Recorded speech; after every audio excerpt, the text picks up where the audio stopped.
Millions of households across the UK have changed their behaviour for the greater good. Getting Britain moving again, whilst not overcrowding our transport network, represents another enormous logistical challenge.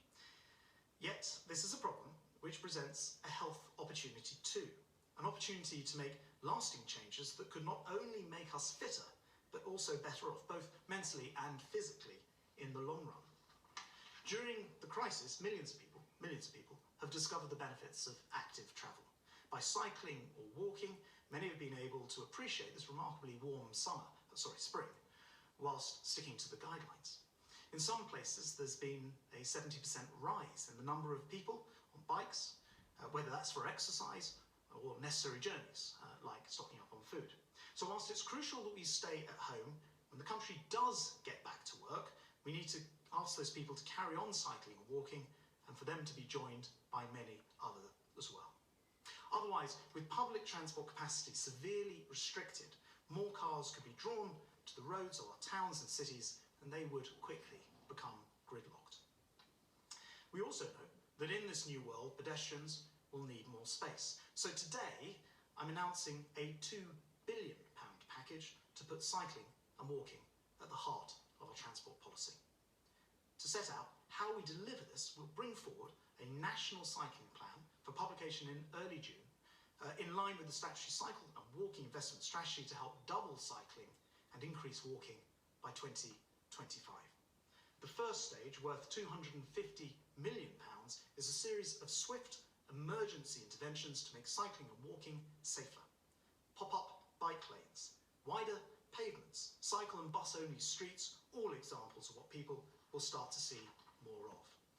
Accompanying the new money, we are today publishing fast-tracked statutory guidance effective immediately, requiring councils in England to cater for significantly increased numbers of cyclists and pedestrians, and making it easier for them to create safer streets. For employees who want to start to cycle to work but don't have a bike right now, the popular Cycle to Work scheme already allows employees to save between 25 and 39% of the cost of a new bike, or indeed electric bike. There's been a huge increase in people using this scheme, and we'll work with employers to increase uptake even further. And for those who may have an old bike, perhaps in the shed, and want to get it back to a roadworthy condition, there'll be a voucher scheme for bike repairs and for maintenance. Plans are also being developed to boost bike fixing facilities across the country. What's more, over the next few months, we'll set out further measures to make a once-in-a-generation change to the way that people travel in Britain. This will include tough new standards for cycling infrastructure, a new national cycling champion to inspire us, much closer links to the NHS with GPs prescribing cycling to help get us fitter, legal changes to protect vulnerable road users, at least one zero-emission city with its centre restricted to bikes and electric vehicles only, and the creation of long-term cycling programme and budget, just like we have already for our roads.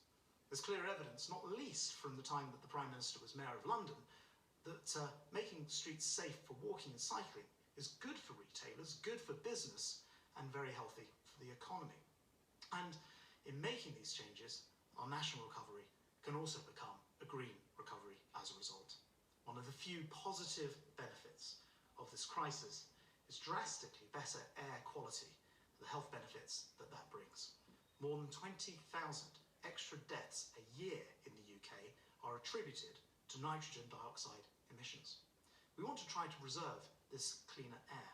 So today, I'm also fast-tracking trials of e-scooters, bringing this programme already underway from next year forward to next month, and extending those trials to from four local authorities to every region in the country that wants them, in a bid to get e-scooter rental schemes up and running in cities as fast as possible, helping reduce car use on shorter journeys and taking some of the pressure off the buses at this vital time.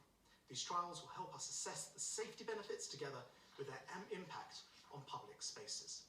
On one stat, outside of London, it's been shown that half of journeys are under 3 miles. So you don't have to be a cyclist to benefit from society as a whole switching to cycling or walking. So to give you an idea of what that meant, if only 5% of those journeys were cycling. So if cycling increased by 5%, I should say, it would mean 8 million fewer car journeys, 9 million fewer rail journeys, and 13 million fewer bus journeys. And that's just a 5% increase in cycling. So you don't have to be the cyclist to benefit from that.